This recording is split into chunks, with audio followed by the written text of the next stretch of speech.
ఓం శ్రీ మాత్రే నమః. అందరికీ నమస్కారం అండి. హిందువులు జరుపుకునే ముఖ్యమైన పండుగలలో శ్రీరామనవమి ఒకటి. ప్రతి సంవత్సరం చైత్ర శుద్ధ నవమి నాడు శ్రీరామనవమి పండుగ వస్తుంది. పునర్వాసు నక్షత్రపు కర్కాటక లగ్నంలో సరిగా అభిజిత్ ముహూర్తంలో అంటే మధ్యాహ్నం 12 గంటలకు శ్రీరాముడు జన్మించాడు. శ్రీరాముడు జన్మించిన రోజున శ్రీరామనవమి పండుగను జరుపుకుంటారు.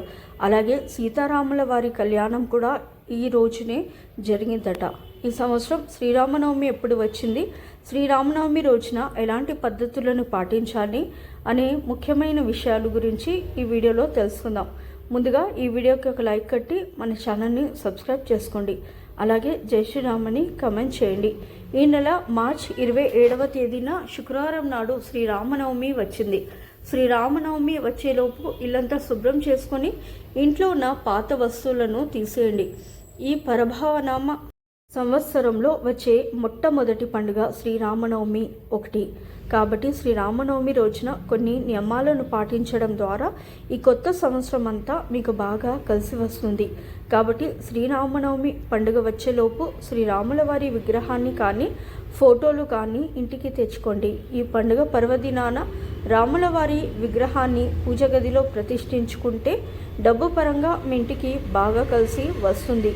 అంతులేని ఐశ్వర్యాన్ని రాముల వారు ప్రసాదిస్తారు.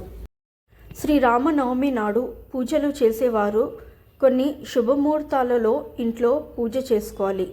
రాముల వారి పూజకు అత్యంత అనువైన సమయం మార్చి 27వ తేదీన ఉదయం 11 గంటల 10 నిమిషాల నుంచి మధ్యాహ్నం 1 గంట 40 నిమిషాల వరకు ఉంది. ఇక బ్రహ్మముహూర్తంలో పూజ చేయాలనుకునేవారు ఉదయం 4 గంటల 30 నిమిషాల నుండి 5 గంటల 20 నిమిషాల వరకు చేసుకోవచ్చు. అలాగే సాయంత్రం సమయంలో పూజ చేసుకోవాలనుకుంటే సాయంత్రం 5 గంటల 30 నిమిషాల నుండి 6 గంటల 10 నిమిషాల వరకు పూజ చేసుకోవచ్చు. ఈ ఘడియలు చాలా శక్తివంతమైనవి. కాబట్టి శ్రీరామనవమి రోజున ఇంట్లో పూజ చేసేవారు ఈ సమయంలో మాత్రమే ఇంట్లో పూజ చేసుకోండి. రాముల వారి అనుగ్రహంతో మీ కుటుంబానికి మంచి జరుగుతుంది. శ్రీరామనవమి రోజున చేసే పూజల వల్ల కోటి రెట్ల పుణ్య ఫలితాన్ని పొందవచ్చు. శ్రీరామును పూజించడం వల్ల సకల పాపాలు తొలగిపోయి అష్ట ఐశ్వర్యాలు మీ ఇంటికి ప్రాప్తిస్తాయి. శ్రీరామనవమి రోజున పూజ చేసేవారు పసుపు రంగు వస్త్రాలను ధరిస్తే చాలా మంచిది. ఎవరైతే పసుపు రంగు వస్త్రాలను ధరిస్తారో అలాంటి వారికి విపరీతమైన అదృష్టం కలిసి వస్తుంది. జీవితంలో ఐశ్వర్యానికి కొరత ఏర్పడదు. అలాగే చామంతి పూలతో సీతారాములను పూజిస్తే విశేషమైన పుణ్యఫలితం దక్కుతుంది. అన్నిటికన్నా ముఖ్యంగా శ్రీరామనవమి పండుగ పర్వదినాన ప్రతి ఒక్కరూ పిండి దీపాలు వెలిగించండి. ఈ పండుగ రోజున పిండి దీపాలు వెలిగిస్తే కోరుకున్న కోరికలన్నీ వెంటనే నెరవేరుతాయి. 10 తరాల ఐశ్వర్యం మీ కుటుంబానికి లభిస్తుంది. కాబట్టి శ్రీరామనవమి రోజున ఇంట్లో పూజ చేసేటప్పుడు బియ్యం పిండితో 2 పిండి ప్రమిదలను తయారు చేసి అందులో ఆవు నెయ్యిని పోసి ఇంట్లో పూజ చేసుకోవాలి.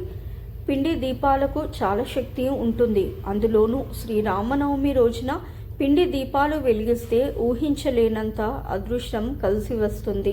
మీ మనసులోని కోరికలన్నీ నెరవేరుతాయి.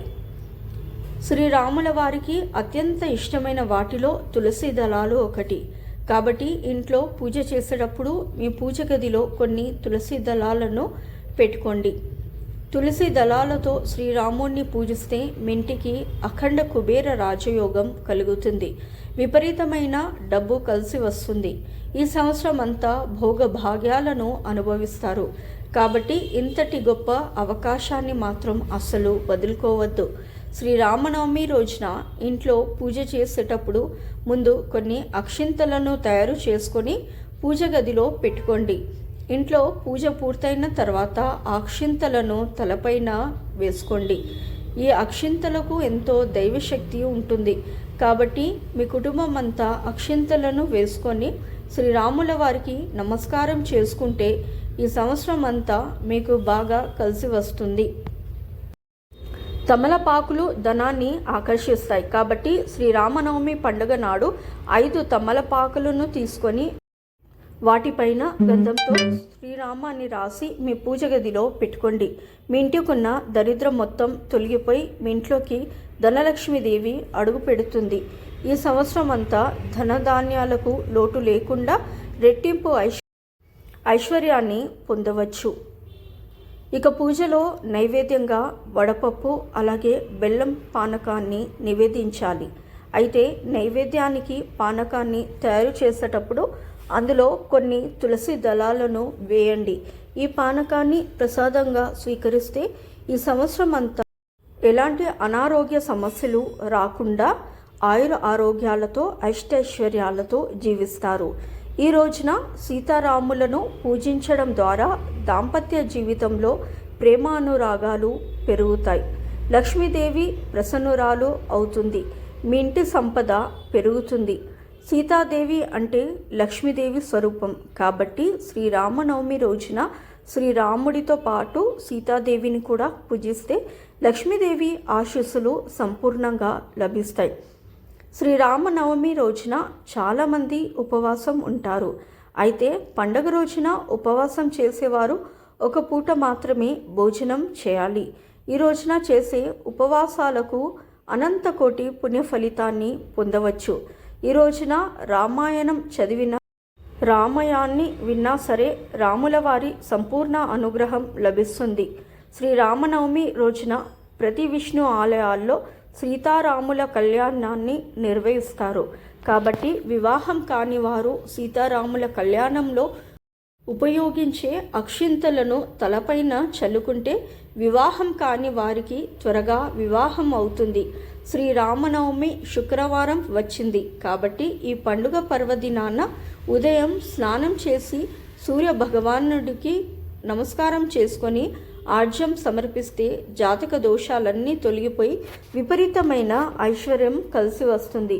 ఈ సంవత్సరం అంతా డబ్బు కొరత ఏర్పడకుండా ఉంటుంది.